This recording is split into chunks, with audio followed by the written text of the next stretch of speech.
تصور کریں کہ کل صبح آپ کی آنکھ کھلے، آپ اپنا پاسپورٹ دیکھیں، وہ دستاویز جو ہمیشہ سے یہ طے کرتی آئی ہے کہ انسان کہاں رہ سکتا ہے یا کہاں کام کر سکتا ہے۔ ہاں، اور اچانک احساس ہو کہ یہ اب صرف ایک ردی کا کاغذ ہے۔ ایگزیکٹلی اس لیے نہیں کہ اس کی مدت ختم ہو گئی ہے، بلکہ اس لیے کیونکہ اس زمین پر اب سرحدیں ہی نہیں رہیں۔ دنیا بھر کو بانٹنے والی وہ تمام لکیریں جو ہم بچپن سے نقشوں پر دیکھتے آئے ہیں، اچانک مٹا دی گئی ہیں۔ بالکل، اور یہ تصور جتنا حیران کن لگتا ہے اتنا ہی پیچیدہ بھی ہے، کیونکہ دیکھیں جب سرحدیں گرتی ہیں تو صرف کاغذی لکیریں نہیں مٹتی ہیں، صحیح۔ بلکہ صدیوں سے چلا آ رہا سیاسی، معاشی اور ثقافتی ڈھانچہ بالکل الٹ جاتا ہے۔ انسانیت کی پہچان کا بنیادی تصور ہی بدل جاتا ہے۔ صحیح بات ہے، اور آج کے اس جائزے میں ہم the global common wealth life on a united planet نامی دستاویزات کے سیٹ کو کھول کر دیکھ رہے ہیں۔ جی، اور یہ کوئی سائی فائی ناول یا خیالی کہانی نہیں ہے۔ ہاں، یہ واضح کرنا ضروری ہے، یہ ایک انتہائی سنجیدہ اور تفصیلی خاکہ ہے جو اس بات پر غور کرتا ہے کہ اگر واقعی زمین پر ایک عالمی حکومت قائم ہو جائے تو نظام آخر چلے گا کیسے؟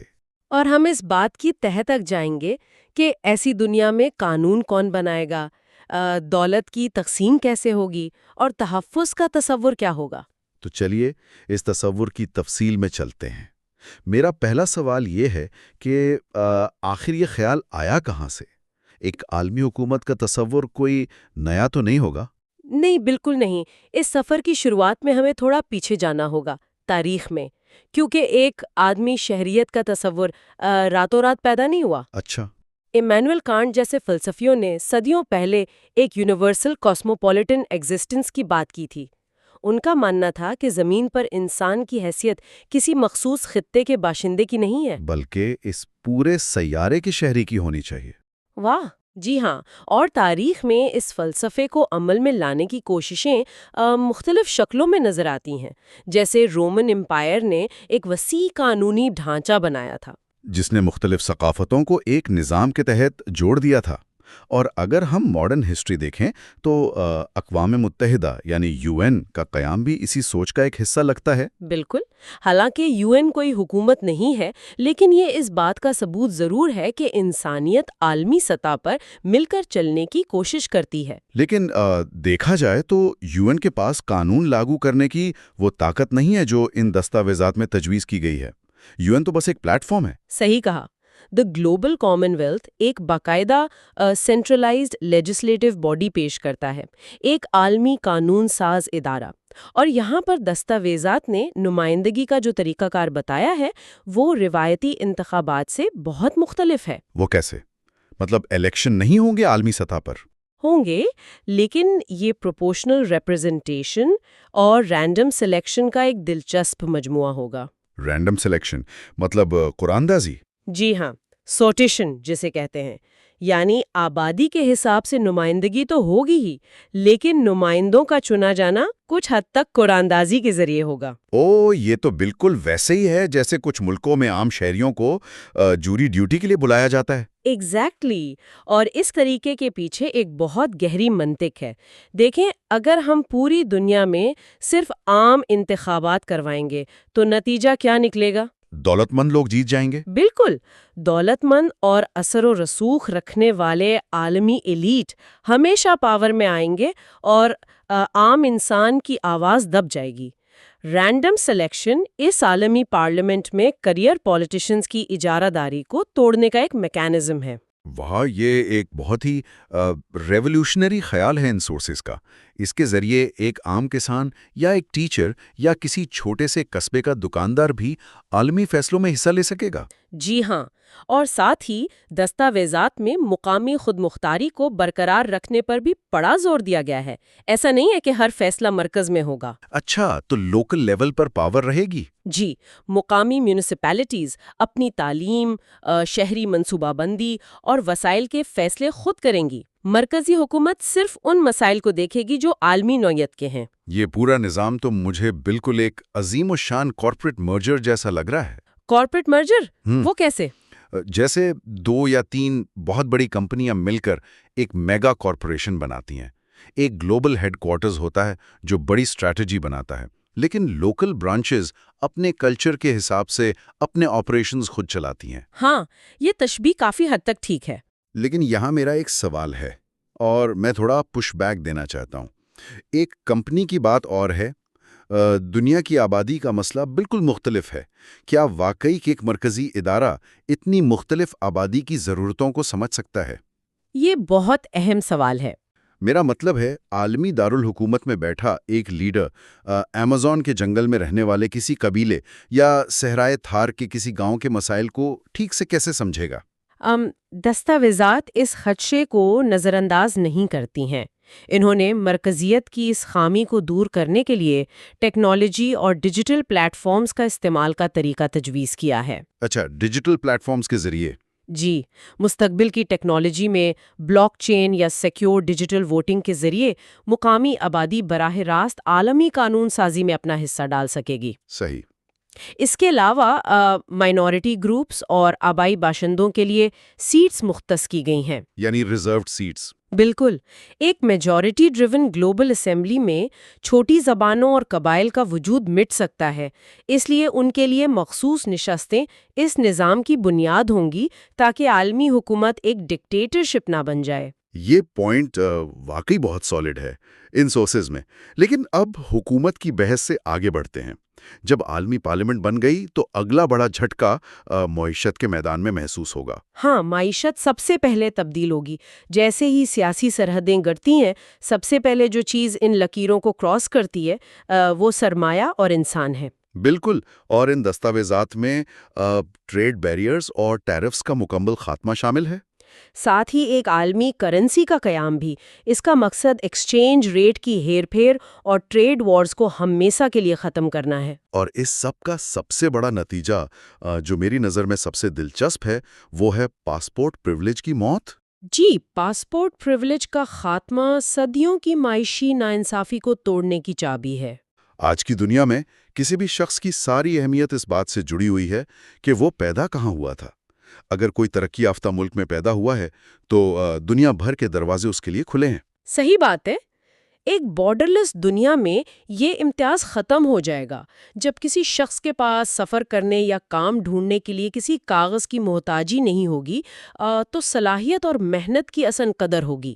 لیکن اس آزادی کے ساتھ ایک بہت بڑا معاشی چیلنج بھی تو سامنے آتا ہے، جسے ہم کیپٹل فلائٹ کہتے ہیں، اور یہاں آ کر چیزیں بہت زیادہ کمپلیکیٹڈ ہو جاتی ہیں۔ آپ کا اشارہ ویلتھ کانسنٹریشن کی طرف ہے؟ جی ہاں، اگر ہم واقعی بارڈرز بالکل کھول دیں تو سرمایہ دار تو ہمیشہ اس جگہ بھاگتا ہے جہاں منافع زیادہ ہو، جہاں کا انفراسٹرکچر پہلے سے بہتر ہو۔ یہ فری مارکیٹ کا ایک بہت بڑا مسئلہ ہے۔ تو کیا اس کا سیدھا نتیجہ یہ نہیں نکلے گا کہ سارا سرمایہ بڑی کمپنیاں اور بہترین ٹیلنٹ صرف چند امیر شہروں کی طرف چلا جائے؟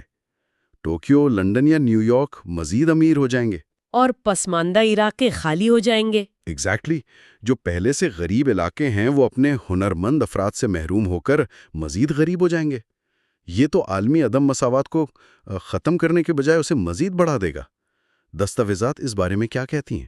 دستاویزات اس خطرے سے پوری طرح آگاہ ہیں۔ اگر گلوبل ویلتھ ڈسٹریبیوشن کا کوئی ٹھوس نظام نہ ہو تو بالکل ایسا ہی ہوگا۔ ان سورسز کے مطابق سرحدیں کھول دینے سے فری مارکیٹ اور زیادہ ظالم ہو سکتی ہے۔ تو اسے بیلنس کیسے کیا جائے گا؟ اس کو بیلنس کرنے کے لیے عالمی سطح پر ٹیکس لگانے کا نظام تجویز کیا گیا ہے۔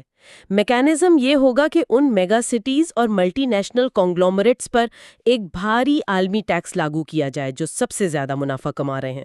اچھا، اور اس ٹیکس کا پیسہ کہاں جائے گا؟ اس ٹیکس کی رقم کو واپس ان پسماندہ علاقوں کے انفراسٹرکچر اور تعلیم پر خرچ کیا جائے گا جہاں سے سرمایہ اور لوگ نکل کر گئے تھے۔ اوہ واو، یہ تو ایک میسو ویلتھ ٹرانسفر کا نظام ہے۔ بالکل۔ ان سورسز کے مطابق اس ویلتھ ٹرانسفر کے بغیر دنیا کی امیر ترین جگہیں اوور پاپولیشن سے تباہ ہو جائیں گی اور پسماندہ جگہیں مکمل گھوسٹ ٹاؤنز بن جائیں گی۔ صحیح معنوں میں یہ صرف تجارت کھولنے کی پالیسی نہیں ہے بلکہ وسائل کو برابر بانٹنے کی کوشش ہے۔ خیر، معیشت تو کسی نہ کسی طرح مینیج ہو سکتی ہے پالیسیز کے ذریعے، جی، لیکن جب پوری دنیا کے لوگ آپس میں ملیں گے، موومنٹ پہ کوئی پابندی نہیں ہوگی، تو لوگوں کی زبانوں اور روایتوں کا کیا ہوگا؟ مجھے یہاں ایک ڈر سا محسوس ہوتا ہے۔ آپ کلچرل ہوموجنائزیشن کی بات کر رہے ہیں۔ ایگزیکٹلی کیا ہم ایک ایسے میلٹنگ پاٹ کی طرف جا رہے ہیں جہاں ہر مختلف رنگ مل کر ایک فیکا سا گرے رنگ بن جائے، یا یہ ایک ایسی موزیک ہوگی جہاں ہر ٹکڑا اپنی الگ پہچان رکھتا ہے؟ یہ ڈر بالکل جائز ہے۔ میں اسے سوشل میڈیا کے اس گلوبل الگوریتم کی طرح دیکھتا ہوں جہاں پوری دنیا کو ایک ہی جیسا وائرل کانٹینٹ دکھایا جاتا ہے۔ آہستہ آہستہ لوگ ایک ہی طرح کے کپڑے پہننے لگتے ہیں، ایک ہی سلینگ استعمال کرتے ہیں۔ یہ الگوریدم والی مثال بہت سٹیک ہے، اور ہسٹوریکل ڈیٹا بھی یہی بتاتا ہے۔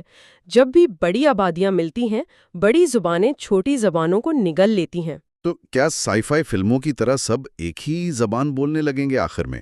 اس خطرے کو روکنے کے لیے ان دستاویزات میں کیا تجویز ہیں؟ اس خطرے سے بچنے کے لیے دستاویزات قانونی تحفظ کی بات کرتی ہیں۔ یہ صرف لوگوں کی نیت پر نہیں چھوڑا جا سکتا۔ ایک ایسی عالمی تعلیمی پالیسی کی ضرورت ہوگی جہاں ہر بچہ اپنی مادری زبان اور مقامی روایاتوں کی تعلیم لازماً حاصل کرے، بھلے ہی عالمی تجارت کسی ایک لنگوا فرینکا میں ہو رہی ہو۔ جی بالکل۔ اس کے علاوہ آرٹس اور مقامی کلچر کے لیے عالمی فنڈ متاثر کرنے کی بات کی گئی ہے ان سورسز میں۔ ثقافتی تنوع کو ایک میوزیم کا حصہ بننے سے روکنے کے لیے اسے زندہ رکھنا ضروری ہے، تاکہ ہم واقعی ایک موزیک بن سکیں، نہ کہ گرے میلٹنگ پاٹ۔ ٹھیک ہے۔ فرض کریں ہم نے اپنی ثقافت اور زبانوں کو اس گلوبل الگوریدم سے بچا لیا۔ لیکن ایک چیز ہے جو پہلے ہی سے کسی سرحد یا ثقافت کو نہیں مانتی، اور وہ ہے اس سیارے کا ماحول۔ میرا مطلب ہے کلائمیٹ چینج۔ کلائمیٹ چینج تو عالمی حکومت کی سب سے بڑی وجہ جواز بنتی ہے ان دستاویزات میں۔ بالکل، ایک بکھری ہوئی دنیا جہاں 195 مختلف ملک اپنی اپنی انرجی پالیسیز چلا رہے ہیں، وہ کبھی عالمی مسائل حل نہیں کر سکتے۔ اصل میں ہم جس مسئلے کو ٹریجڈی آف دا کامنز کہتے ہیں، جی، یہ عالمی حکومت اس مسئلے کو جڑ سے اکھاڑ دیتی ہے۔ ٹریجڈی آف دا کامنز، سامعین کے لیے اسے تھوڑا آسان لفظوں میں سمجھائیں۔ دیکھیں، آج کے دور میں ایک ملک اپنے کاربن ایمیشنز کم کرنے کا وعدہ تو کرتا ہے، جی، لیکن اپنی فیکٹریاں کسی دوسرے ملک میں لگا دیتا ہے جہاں انوائرمنٹ کے قوانین سخت نہیں ہوتے۔ اچھا، یعنی اپنا کچرا دوسرے کے آنگن میں ڈال دینا۔ ایگزیکٹلی۔ لیکن جب سرحدیں ہی نہیں ہوں گی تو ایمیشنز کو آف شور کرنے کا یہ دھوکہ ختم ہو جائے گا۔ پوری دنیا کے وسائل اور ماحول کو ایک سنگل گرڈ کے تحت مینج کیا جائے گا۔ واہ! اور دستاویزات میں رینیوبل انرجی جیسے میگا سولر فارمز اور عالمی ونڈ کوریڈورز پر سرمایہ کاری کو قومی سلامتی جیسی اہمیت دی گئی ہے۔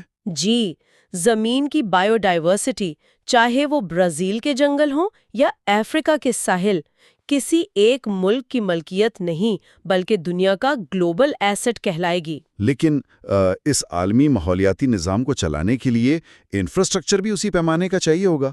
اسٹینڈرڈائزڈ کمیونیکیشن نیٹ ورکس بنیں گے، ایک ایسی دنیا جہاں high speed rail networks اور ہائپر لوپ سسٹمز کے ذریعے بر اعظم آپس میں جڑے ہوں گے۔ بالکل، یہ عالمی انفراسٹرکچر کا خاکہ ہے۔ لیکن یہاں میرا ایک آبزرویشن ہے، جب موومنٹ اتنی آسان ہوگی اور ہم نے پہلے ہی اندازہ لگایا ہے کہ لوگ بہتر مواقع کی تلاش میں سفر کریں گے، تو نتیجہ یہ ہوگا کہ دنیا میں نئی میگا سٹیز وجود میں آئیں گی۔ یہ بہت بڑا چیلنج ہوگا عالمی حکومت کے لیے۔ ہاں، کیونکہ جب کروڑوں لوگ ان چند بڑے شہروں کا رخ کریں گے تو کیا ہماری ٹیکنالوجی ان شہروں کو کنکریٹ کے جنگل بننے سے روک پائے گی؟ دستاویزات کے مطابق اگر ہم نئی میگا سٹیز اسی پرانے طرز پر بنائیں گے تو عالمی حکومت کا پورا انفراسٹرکچر کولیپس کر جائے گا۔ زمین بے شک ایک ہو جائے لیکن اس کے وسائل محدود ہی رہیں گے۔ تو اس کا حل کیا بتایا گیا ہے سورسز میں؟ اس تبدیلی کا مقابلہ کرنے کے لیے سسٹینیبل کنزمپشن اور ریسورس ایلوکیشن کو بہتر کرنا ہوگا۔ میگا سٹیز کی تعمیر میں vertical farming, localised green energy اور کلوز لوپ ویسٹ مینجمنٹ کو عالمی سٹینڈرڈ بنانا ہوگا۔ یعنی شہروں کو نیچر کے خلاف نہیں بلکہ نیچر کے ساتھ مل کر کام کرنا ہوگا۔ صحیح کہا، اور سب سے اہم بات یہ ہے کہ آبادی کے اس دباؤ کو روکنے کا واحد طریقہ یہ ہے کہ عالمی سطح پر ہیلتھ کیئر اور ایجوکیشن کا معیار سٹینڈرڈائزڈ ہو۔ اچھا، یعنی اگر دنیا کے ہر حصے میں مقامی لوگوں کو بہترین صحت اور تعلیم مل رہی ہے تو انہیں میگا سٹیز کی طرف بھاگنے کی ضرورت ہی نہیں پڑے گی۔ ایگزیکٹلی۔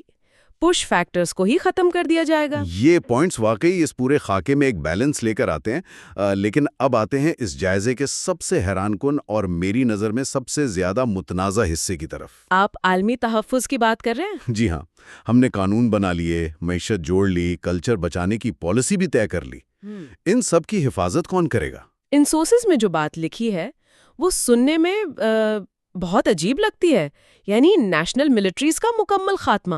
دنیا کی تمام فوجیں، نیویز اور ایئر فورسز کو واقعی ختم کرنے کی تجویز ہے اس فریم ورک میں۔